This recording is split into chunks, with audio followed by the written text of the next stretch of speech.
Assalamualaikum warahmatullahi wabarakatuh. Waalaikumsalam. Alhamdulillah kita bisa berkumpul kembali di kediaman Ustadz muda, yaitu Ustadz Agi, yang mana alhamdulillah kita semua dalam keadaan sehat jasmani dan rohani, dan semoga teman-teman yang mendengar ataupun melihat perbincangan saya bersama Ustadz muda, semoga di malam hari ini dapat pelajaran yang lebih baik. Yang mana malam hari ini alhamdulillah banyak sekali pertanyaan-pertanyaan di masyarakat, yang mana kita kehidupan bermasyarakat, yang insya Allah kita akan dijelaskan oleh Ustadz kita, yang mana banyak di kalangan masyarakat yang tidak tahu menghindari hal yang baik ataupun yang buruknya, dan kita tidak bisa untuk memilih dan memilahnya. Dan malam hari ini insya Allah kita banyak pelajaran ya. Yang pertama, kita apa pengertian iri dan dengki? Untuk jawabannya kita dengar oleh Ustadz muda kita. Waktu dan tempatnya saya persilakan. Waalaikumsalam warahmatullahi wabarakatuh. Terima kasih untuk yang telah bertanya tadi. Semoga Allah selalu melindungi dan menjaganya. Amin. Kita doakan yang telah bertanya tadi oleh Allah Subhanahu wa Ta'ala mendapatkan lindungan dan mendapatkan keridhoannya. Dan sebelum kita menjawab pertanyaan yang telah ditanyakan tadi, pertama-tama kita ucapkan alhamdulillah. Alhamdulillahirabbil alamin ala kulli halin wa ala kulli ni'matin wa ala kulli niyatin sholihatin. Kita bersyukur pada Allah Subhanahu wa Ta'ala yang telah memberikan kita beribu-ribu nikmat yang tidak akan bisa kita hitung berapa banyak nikmat yang telah Allah berikan kepada kita. Dan semoga kita yang telah diberikan nikmat tersebut kita dapat mensyukurinya. Dan pertanyaan yang ditanyakan tadi yang pertama adalah pengertian iri dan dengki. Iri, dengki itu sama saja, cuman yang membedakannya adalah tahapan. Kalau iri itu tahapannya rendah, kalau dengki itu tahapannya agak tinggi. Contoh, kalau iri itu hanya sebatas hati yang tidak senang kepada seseorang. Hati yang tidak senang kepada seseorang, yang dimana seseorang itu mendapatkan atau memperoleh nikmat yang lebih daripada kita. Iri. Kalau dengki itu dibalik tidak senang, sama tidak senang, cuman ada keberupayaan agar nikmat seseorang tadi itu dia yang memperoleh.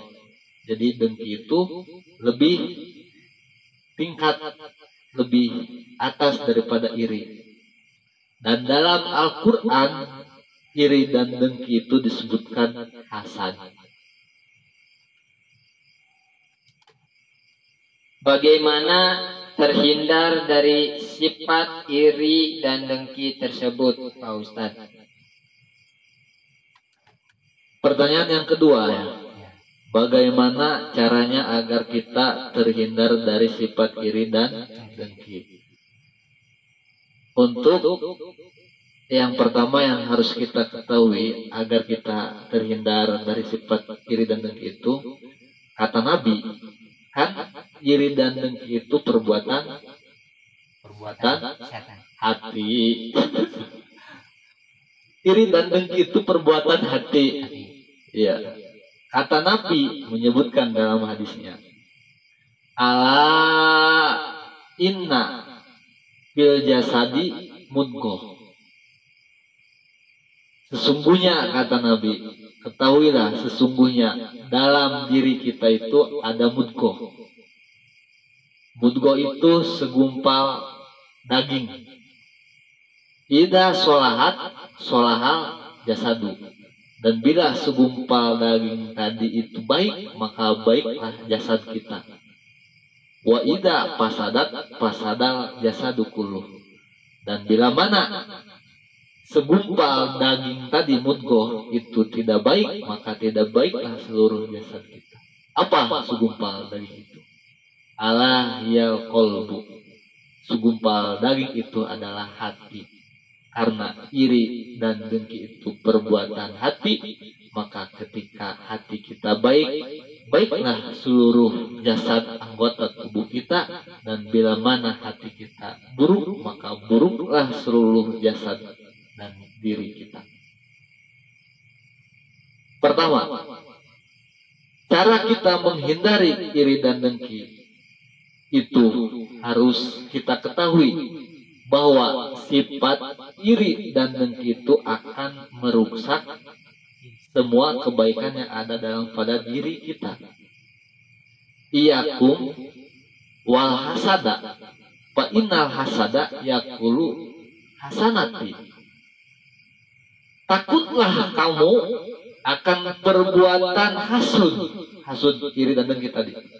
Karena sesungguhnya hasud itu bisa memakan kebaikan yang ada dalam diri kita. Yang pertama, ketika kita sudah tahu bahwa hasud itu akan menghabiskan kebaikan kita, otomatis kita akan menghindarinya. Yang pertama. Yang kedua, itu kita harus bersyukur apa yang telah Allah berikan kepada kita. Jika kita bersyukur, maka kita tidak akan iri dan dengki kepada seseorang yang lebih nikmatnya daripada kita. Dan yang ketiga, agar kita terhindar dari sifat iri dan dengki itu, kita itu harus mempunyai rasa tawadu. Karena kata Nabi, kullu nikmatin mahsudun sahibuha ila tawadu. Setiap apa yang kita peroleh, kenikmatan yang kita peroleh, itu akan ada hasud kepada siapa yang memperoleh nikmat itu, kecuali kita tawadu. Maka ketika kita tawadu, insya Allah ketika kita mendapatkan nikmat, maka kita tidak akan ada orang yang hasud kepada diri kita ataupun iri dan dengki itu. Yang keempat, agar kita terhindar dari sifat iri dan dengki itu, kita harus bisa memperbanyak zikir. Karena dalam Al-Quran, ala tatma'innul qulub bidzikrillahi tatma'innul qulub. Zikir itu akan menenangkan hati. Zikir, ibadah, dan sebagainya itu termasuk dalam zikir yang keempat. Yang kelima, cara supaya kita agar terhindar dari sifat iri dan dengki itu, kita harus memperbanyak membaca Al-Quran. Karena pandangan orang yang membaca Al-Quran itu, pandangannya akan menjadikan rahmat pada siapa dia memandang. Ketika seorang pembaca Quran tadi itu memandang seseorang, maka dalam pandangannya itu tidak akan ada rasa iri dan dengki. Karena pandangannya itu selalu dihiasi oleh pandangan Al-Quran. Matanya, hatinya, selalu dibarengi dengan Al-Quran. Dan yang keenam, yang terakhir, agar kita terhindar dari sifat iri dan dengki, perbanyaklah kita berkumpul dengan orang-orang yang soleh, yang mendekatkan diri kepada Allah. Kita dekati dia, perkumpulan majlis, entah itu dalam hal keagamaan maupun kebermasyarakatan. Selagi itu baik dan tidak dilarang oleh Subhanahu wa Ta'ala, kita harus berkumpul dengan orang-orang tersebut. Itu. Pertanyaan yang terakhir, ada atau tidak iri yang diperbolehkan? Itu Kiai, gimana jawabannya? Iri dan dengki ada yang diperbolehkan. Yang pertama, kita iri kepada seseorang yang lebih banyak ibadahnya. Itu boleh. Kita di lingkungan sekitar kita melihat seseorang yang ibadahnya lebih dari kita. Kita itu iri boleh pada dia. Dan kita ingin melakukan ibadah sama dengan dia. Bahkan lebih melebihi dia. Itu boleh. Yang kedua, kita iri sama seseorang yang oleh Allah Subhanahu wa Ta'ala telah dianugerahkan kemampuan yang luar biasa dalam keilmuannya dan sebagainya. Kita boleh iri sama dia. Kita ingin supaya lebih cerdas dari dia, kita boleh iri sama dia. Namun ingat, nafsuka zuharuka parpak biha. Jadi diri kita itu adalah tunggangan kita, maka kita harus menjaganya. Jangan berlebihan, walaupun iri itu diperbolehkan. Kita iri kepada seorang yang lebih ilmunya atau kecerdasannya tinggi, kita boleh iri. Kita boleh iri dan kita ingin cerdas juga. Cuman kita harus tahu kondisi badan kita dalam segala hal. Itu saja mungkin. Yang ketiga itu pertanyaannya.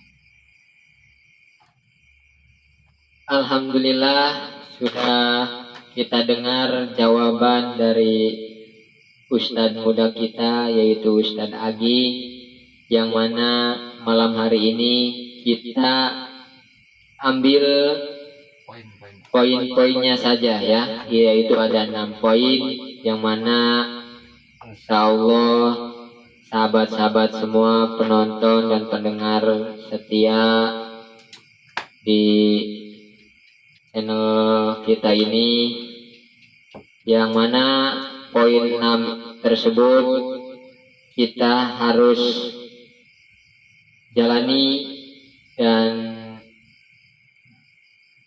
berbuat baik di kalangan masyarakat ya. Yang pertama itu, poin pertama itu kebaikan kita hancur gitu ya Pak Ustadz ya.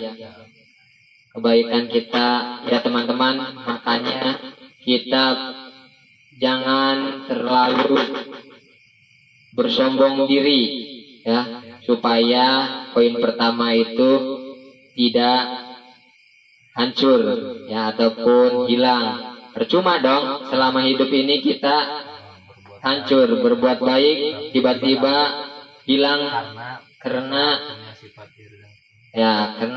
kita mempunyai sifat iri dan dengki.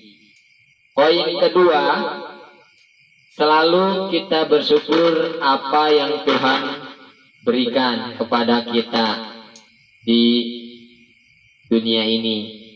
Yang poin ketiga, yaitu kita tawadu, yang mana tawadu itu kita harus rendah hati ya. Jadi kita itu tidak boleh yang namanya sombong ya. Kita dapat nikmat lebih dari Allah Subhanahu wa Ta'ala. Yang keempat, memperbanyaklah zikir ya. Itu bebas teman-teman ya. Zikirnya yang sahabat-sahabat semua hafal, termasuk salat 5 waktu ya. Kita mengingat Allah Subhanahu wa Ta'ala supaya hidup kita jalan yang lurus ya. Ya, doa juga termasuk zikir juga. Yang poin kelima yaitu memperbanyak baca Al-Quran. Entah teman-teman ataupun sahabat-sahabat di sana, sehari itu kan ada kita sholat 5 waktu ya. Yang sholat pertama duhur kita mau baca 5 atau 10 ayat atau 2 ayat, yang penting kita fokus untuk membaca Al-Quran tersebut. Yang keenam terakhir, berkumpul bersama orang-orang yang soleh, yang mana orang-orang soleh itu termasuk di pengajian, di majelis taklim, dan di masjid juga kita berjamaah itu orang-orang yang soleh.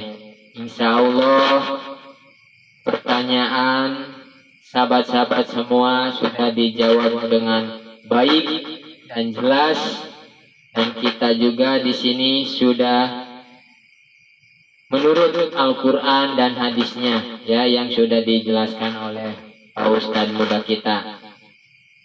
Insya Allah malam hari ini sangat berharga untuk kita di masyarakat kehidupan sehari-hari kita. Dan alhamdulillah, semoga teman-teman semua ataupun sahabat-sahabat semua bisa menjalankan 6 poin tersebut, yang mana itu kita hanya bisa untuk sahabat-sahabat yang akan menjalani 6 poin tersebut, dan untuk saya pribadi juga akan menjalankan 6 poin tersebut di kehidupan kita. Insya Allah kita dalam keadaan sehat jasmani dan rohani. Terima kasih untuk sahabat-sahabat